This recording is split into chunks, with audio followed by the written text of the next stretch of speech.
ಮಾಜಿ ಡಿಸಿಎಂ ಈಶ್ವರಪ್ಪಗೆ ಮತ್ತೆ ಸಂಕಷ್ಟ ಎದುರಾಗಿದೆ. 20 ದಿನದ ಅಂತರದಲ್ಲಿ 2ನೇ ಕೇಸ್ ದಾಖಲಾಗಿದೆ. ಪ್ರಚೋದನಕಾರಿ ಭಾಷಣದ ಹಿನ್ನೆಲೆ ಶಿವಮೊಗ್ಗದ ಕೋಟೆ ಪೊಲೀಸ್ ಠಾಣೆಯಲ್ಲಿ ಸುಮೋಟೋ ಕೇಸ್ ದಾಖಲಿಸಲಾಗಿದೆ. ಚಿನ್ಮಯ ಕೃಷ್ಣದಾಸ್ ಬಂಧನ ಖಂಡಿಸಿ ನಡೆದಿದ್ದ ಪ್ರತಿಭಟನೆಯಲ್ಲಿ ಪ್ರಚೋದನಕಾರಿ ಭಾಷಣವನ್ನ ಮಾಡಿರುವ ಆರೋಪದ ಮೇಲೆ ಕೇಸ್ ದಾಖಲಿಸಲಾಗಿದೆ. ಬಾಂಗ್ಲಾದಲ್ಲಿನ ಹಿಂದೂಗಳ ಮೇಲಿನ ದೌರ್ಜನ್ಯ ಖಂಡಿಸಿ ಧಾರವಾಡದಲ್ಲಿ ಪ್ರತಿಭಟನೆ ನಡೆಸಲಾಯಿತು. ನಗರದ ಕಡಪ ಮೈದಾನದಲ್ಲಿ ಸದ್ಭಾವ್ ವೇದಿಕೆ ನೇತೃತ್ವದಲ್ಲಿ ಪ್ರತಿಭಟನಾ ಸಭೆ ನಡೆಸಲಾಯಿತು. ಶ್ರೀ ಸಿದ್ಧ ಶಿವಯೋಗಿ ಸ್ವಾಮೀಜಿ, ಶ್ರೀ ಪರಮಾತ್ಮಾನಂದ ಮಹಾರಾಜ ಸೇರಿದಂತೆ ವಿವಿಧ ಮಠಾಧೀಶರು ಭಾಗಿಯಾಗಿದ್ರು. ಅಲ್ಲದೆ ವಿವಿಧ ಹಿಂದೂ ಪರ ಸಂಘಟನೆಯ ಪ್ರಮುಖರು, ಬಿಜೆಪಿಯ ಮುಖಂಡರು ಸಭೆಗೆ ಸಾಥ್ ನೀಡಿದ್ರು. ಸಮಯಕ್ಕೆ ಬಸ್ ಬಾರದ ಕಾರಣ ಗದಗದ ಲಕ್ಷ್ಮೇಶ್ವರ ಬಸ್ ನಿಲ್ದಾಣ ಎದುರು ಪಾಲ ಬದಾಮಿ ರಸ್ತೆ ತಡೆದು ವಿದ್ಯಾರ್ಥಿಗಳು ಪ್ರತಿಭಟಿಸಿದ್ದಾರೆ.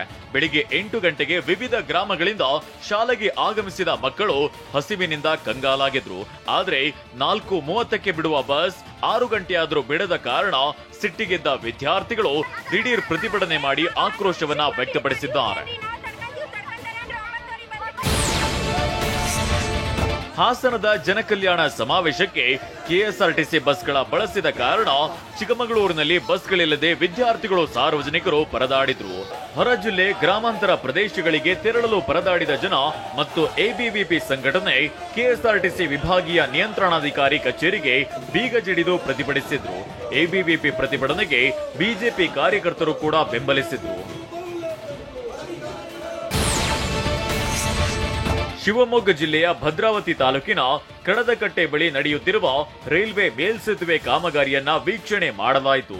ಸಂಸದ ಬಿವೈ ರಾಘವೇಂದ್ರ, ಬಿಜೆಪಿ ಮುಖಂಡರಾದ ಧರ್ಮಪ್ರಸಾದ್, ತಾಜು ತಲ್ಲೂರು ಸೇರಿದಂತೆ ಅನೇಕರು ಸಂಸದರಿಗೆ ಸಾಥ್ ನೀಡಿದ್ರು. ಅಧಿಕಾರಿಗಳೊಂದಿಗೆ ಭೇಟಿ ನೀಡಿ ರೈಲ್ವೆ ಮೇಲ್ಸೇತುವೆ ಕಾಮಗಾರಿ ಪರಿಶೀಲನೆ ಮಾಡಲಾಯಿತು.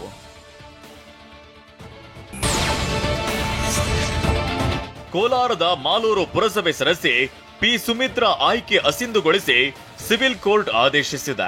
2019ರ ಮೇನಲ್ಲಿ ನಡೆದಿದ್ದ ಚುನಾವಣೆಯಲ್ಲಿ ಸುಮಿತ್ರಾ ಜಯಗಳಿಸಿದ್ರು. ಆದ್ರೆ 19 ವರ್ಷದವರೆಗೆ ಪುರಸಭೆ ಚುನಾವಣೆಗೆ ನಿಲ್ಲಲು ಅರ್ಹತೆ ಇಲ್ಲ. ಆದ್ರೂ ಬಿಜೆಪಿ ಬೆಂಬಲದೊಂದಿಗೆ ಸ್ಪರ್ಧಿಸಿ ಸುಮಿತ್ರಾ ಗೆಲುವನ್ನ ದಾಖಲಿಸಿದ್ರು. ಈ ಬಗ್ಗೆ ಪರಾಜಿತ ಅಭ್ಯರ್ಥಿ ಗಾಯತ್ರಿ ಕೋರ್ಟ್ ಮೆಟ್ಟಿಲೇರಿದ್ರು.